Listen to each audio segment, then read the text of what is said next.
Okay, so you're about to watch some benching, and I'm gonna tell you that I frankly can barely talk right now because I am so bloated and full from this carb loading meal I just had that it's really kind of difficult. And I have to say that I had chicken fried steak for the first time ever, and it was as ridiculous as it sounds. So I don't know how many of you have maybe had that.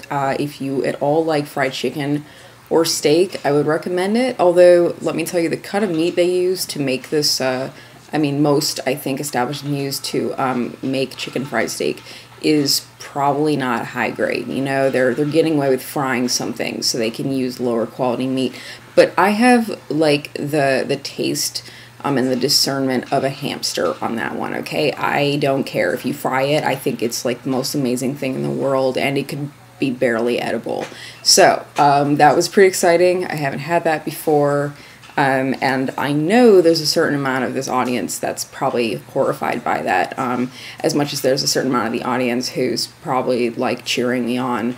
I only get a few more of these carb loading meals before I have to cut them off because I need to make weight for my April 20th meet, which I'm preparing for today here by doing a bunch of benching. And so I will say this session went pretty as well as it ever does with me on bench. I'm pretty happy with how I was able to maintain tightness. That was really, really a focus for me today. I think that was all that was in my head.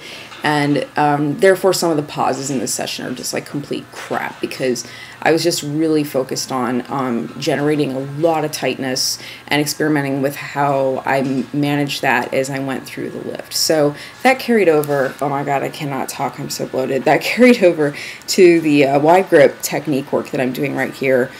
Pretty much, I just really, you know, I was a little bit tired out from doing the work sets. So I used these to just practice getting in longer pauses, and I screwed up with some of it. Some of these, like this set, I think in particular, I was just like, wow, those pauses were so crappy. So I tried to make sure the third and last set of my wide grip work was not as crappy.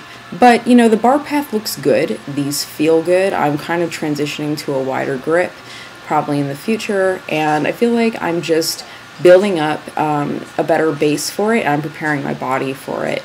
So we'll see. I might switch to doing a little more wide grip during my heavy work sets at some point, or maybe even my volume bench day. Haven't really decided on that yet. So thanks for watching. I'll have another one very soon.